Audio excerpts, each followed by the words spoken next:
आए आपने उमरिया का नाम तो रोशन किया है। उमरिया जिला तो आ गया। जोधैया बाई बैगा, उमरिया, मध्य प्रदेश। आप एक आदिवासी बैगा कला चित्रकार हैं। आपको ये पुरस्कार आपके अटल इरादे तथा जनजाति बैगा कला को ग्लोबल स्तर तक ले जाने की आपकी गजब की प्रतिभा के लिए दिया जा रहा है। तकलीफ बहुत सही गया हूँ सर। आज हमारी दादी हमारे बीच नहीं गई है, राष्ट्रपति सम्मान मिला उनको। मैं कहूँ सर मेरे से नहीं बनेगा, कहीं नहीं मिट्टी में करो, बिगड़ जाएगा तो हम फेंक देंगे, कागज में करो फाड़ देंगे, लेकिन नहीं काम करो तो सिखाते सिखाते बहुत सिखाए। मेरे माँ बाप का लाड़ प्यार नहीं पाया हूँ मैं, बचपन में मैं जानते नहीं आऊँ, खत्म हो चुके। उमर गया तो कुछ ना कुछ तो जगह दिया अपना जिला। नमस्कार, जय जोहार, जय मध्य प्रदेश। मेरा नाम है संजय विश्वकर्मा और आप देखना शुरू कर चुके हैं चौपाल से भोपाल। आज खबर न तो राजनीतिक गलियारे से है, ना ही अपराध से है और ना ही किसी भ्रष्टाचार से है। आज जो खबर है हृदय को गमगीन कर देने वाली खबर है। आज हमारे बीच में जोधैया अम्मा नहीं रही। जोधैया बाई बैगा मुझे लगता है किसी परिचय का मोहताज नहीं है। अपने 67 वर्ष की उम्र में उन्होंने ट्राइबल पेंटिंग चालू की और देखते ही देखते न केवल उन्हें ऐसे पुरस्कार मिले जो आज तक शहडोल संभाग में किसी भी व्यक्ति को नहीं मिले हैं, जिसमें मैं आपको बता दूं कि अंतर्राष्ट्रीय महिला दिवस पर भी उन्हें सम्मानित किया गया था और उन्हें पद्मश्री का पुरस्कार भी मिला था। व्यक्तिगत में अगर अपनी बात करूं तो खबरों के सिलसिले से मेरी कई बार उनसे मुलाकात हुई और कई ऐसे मैंने उनके साथ इंटरव्यू भी किए। एक इंटरव्यू का अंश आपको अभी देखने को मिलेगा जो मैंने 2-3 साल पहले उनके साथ किया था। मैं आपको बता दूँ कि जोधैया बाई बैगा आज उन्होंने अंतिम सांस ले ली है और लगातार कई महीनों से वो बीमार चल रही थी। पद्मश्री सम्मान से सम्मानित जोधैया बाई बैगा का आज निधन हो गया है। 86 वर्ष की आयु में अपने गांव लोढ़ा में उन्होंने अंतिम सांस ली है। बीते कई दिनों से जोधैया बाई बीमार चल रही थी। एक आदिवासी महिला होने के साथ साथ उन्होंने जो मुकाम हासिल किया है, शायद वह मुकाम अब शहडोल संभाग में कोई हासिल कर पाए, कह पाना बड़ा मुश्किल है। कुछ महीने पहले जोधैया बाई को एसी एम्बुलेंस से जबलपुर मेडिकल कॉलेज रेफ़र किया गया था। ऐसा इसलिए क्योंकि उन्हें न्यूरोलॉजिस्ट, नेफ्रोलॉजिस्ट और कार्डियोलॉजिस्ट की ज़रूरत थी, जो कि उमरिया जिला अस्पताल में उपलब्ध नहीं थी। ज़्यादा उम्र बढ़ जाने के कारण उनकी स्थिति और भी ज़्यादा कमज़ोर होती ही जा रही थी। खाना पीना भी उनका ठीक से नहीं हो पा रहा था। भोजन न कर पाने के कारण उनका शरीर बहुत कमज़ोर हो चुका था। आपको तो पता ही है कि जोधैया बाई को साल 2022 में अंतर्राष्ट्रीय महिला दिवस के अवसर पर तत्कालीन राष्ट्रपति रामनाथ कोविंद द्वारा महिला सशक्तिकरण की दिशा में असाधारण कार्य के लिए जोधैया बाई बैगा को नारी शक्ति पुरस्कार से सम्मानित किया गया था। वहीं साल 2023 में गणतंत्र दिवस के एक दिन पूर्व उन्हें पद्मश्री पुरस्कार से राष्ट्रपति द्रौपदी मुर्मू ने सम्मानित किया था।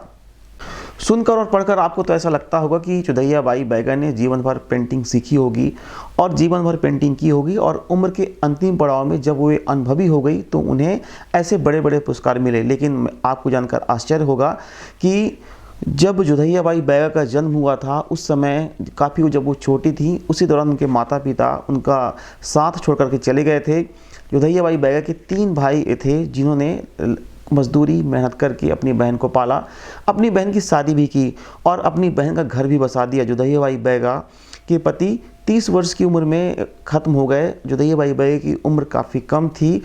मैं आपको आगे बता दूं कि आगे का जो जीवन था जोधैया बाई बैगा का मेहनत मजदूरी करके गुजरा। जोधैया बाई बैगा जब 67 वर्ष की हो चुकी थी तो उनके ही गांव में जो हमारे उमरिया ज़िले के जो आर्टिस्ट हैं आशीष स्वामी, जो कि अब नहीं रहे, कोरोना काल में जिनका देहावसान हो गया है, उनकी मुलाकात जोधैया बाई बैगा से हुई।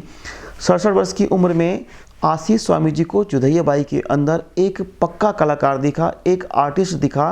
क्योंकि आपको तो पता ही है कि बैगा समाज के जो भित्ति चित्र होते हैं, जो बैगा समाज के लोग अपने घरों के बाहर भित्ति चित्र बनाते हैं, बैगा समाज के लोग जन्मजात आर्टिस्ट होते हैं। इस बात का अंदाज़ा शायद आशीष स्वामी पहले ही लगा चुके थे और उन्होंने जोधैया बाई बैगा को न केवल कैनवास पे चित्र उकेरना सिखाया बल्कि उन्हें एक अच्छा आर्टिस्ट भी बना दिया। हालांकि जब पद्मश्री पुरस्कार जोधैया बाई बैगा को मिला था तब तक आशीष स्वामी इस दुनिया से जा चुके थे। चित्रकार जोधैया बाई बैगा के कई चित्र अंतर्राष्ट्रीय स्तर पर ख्याति प्राप्त कर चुके हैं। उनका नाम ट्राइबल आर्ट की दुनिया में किसी परिचय का आज के समय में मोहताज नहीं है। इनके द्वारा बनाई गई पेंटिंग राज्य स्तर, राष्ट्रीय स्तर तथा अंतर्राष्ट्रीय स्तर पर आयोजित होने वाले आयोजनों में प्रदर्शित की जाती रही हैं। वर्ष 2014 आदिवासी संग्रहालय भोपाल में आयोजित कार्यक्रम में सहभागिता, वर्ष 2015 में भारत भवन भोपाल में आयोजित कार्यक्रम में सहभागिता, वर्ष 2020 में एलियंस फ्रांस में पेंटिंग का प्रदर्शन, वर्ष 2017 में इंदिरा गांधी राष्ट्रीय मानव संग्रहालय भोपाल द्वारा केरल में आयोजित कार्यक्रम में सहभागिता, वर्ष 2018 में शांति निकेतन पश्चिम बंगाल में पेंटिंग्स का प्रदर्शन, वर्ष 2020 में IMA फाउंडेशन लंदन द्वारा बिहार संग्रहालय पटना में सहभागिता एवं सम्मान तथा प्रदेश के तत्कालीन मुख्यमंत्री शिवराज सिंह चौहान के द्वारा वर्ष 2016 में उमरिया में आयोजित विंध्य मैकल उत्सव उमरिया में उन्हें सम्मानित किया गया।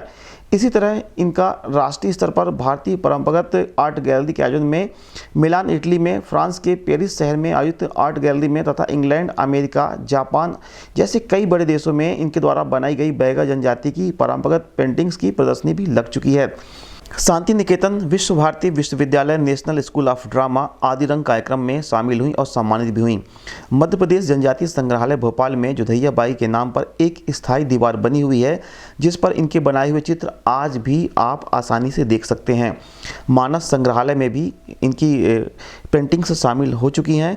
प्रदेश के तत्कालीन CM शिवराज सिंह चौहान न सिर्फ जोधैया बाई को सम्मानित कर चुके हैं बल्कि उनसे मिलने के लिए उनके ग्राम लोढ़ा उनके कर्मस्थल पर भी पहुंचे हुए थे।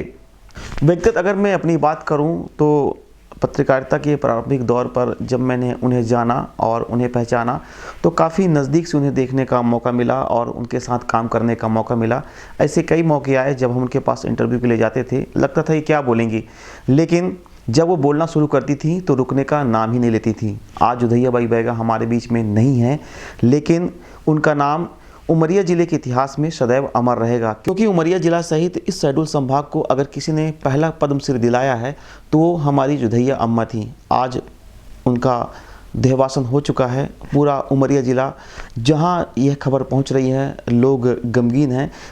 मोटिवेशन लेने के लिए आप कई किताबें पढ़ते हैं और आपने कई ऐसे बिजनेसमैनों को देखा होगा जो उम्र के अपने अंतिम पड़ाव में सफल हुए हैं और उन्होंने उस बिज़नेस को उम्र के अंतिम पड़ाव में शुरू किया है। लेकिन मुझे नहीं लगता कि इस उमरिया ज़िले की जोधैया अम्मा से बड़ा कोई उदाहरण आपके जीवन के लिए हो सकता है। आप देख रहे थे चौपाल से भोपाल और ऐसी लेटेस्ट खबरों के लिए आप हमारे साथ बने रहिए और चैनल को सब्सक्राइब कर लीजिए। नमस्कार। तो 80 हो गया, 80 साल, लेकिन मेरा तकलीफ बहुत सही गया हूँ सर, बहुत तकलीफ मेरे को हुआ। देखो मेरे माँ बाप का लाड़ प्यार नहीं पाया हूँ मैं, बचपन में मैं जानते नहीं हूँ, ख़त्म हो चुके। मेरे भाई रहे 3, वे मेरे को पाले। किसी हालत से किसी की गिट्टी तोड़ो, किसी की मिट्टी डालो, किसी की लकड़ी बेचो, किसी की छेरी बकवारी चराओ, वो हाल करके तुम्हें लड़कन को पाले पाए। ये अपना आपने पूरा जीवन संघर्ष में गुजारा है। ये जो चित्रकला है, ये जो आदिवासी पेंटिंग है, इसमें कैसे आ पाई आप?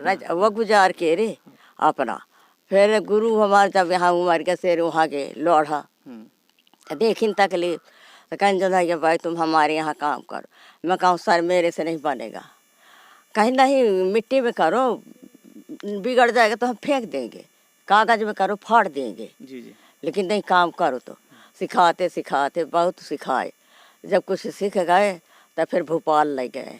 भोपाल वहाँ ले गए भारत भवन से रे फिर जनजाति में करे, ITI में गए, मानस संग्रहालय गए, वहाँ करे, लोक रंग में गए, वहाँ से यह काम करके रे फिर कहाँ उज्जैन गए, उज्जैन से रे मांडो गए, मांडो से फिर केरन गए, केरन से रे फिर लौट के आए तो फिर खजुराहो गए, खजुराहो से रे चेड़ा आए करपा कलमनिया वहाँ गए, लखौर गए। अम्मा जैसे आपका नाम अभी पद्मश्री पुरस्कार के लिए भेजा गया है यहाँ से, है ना?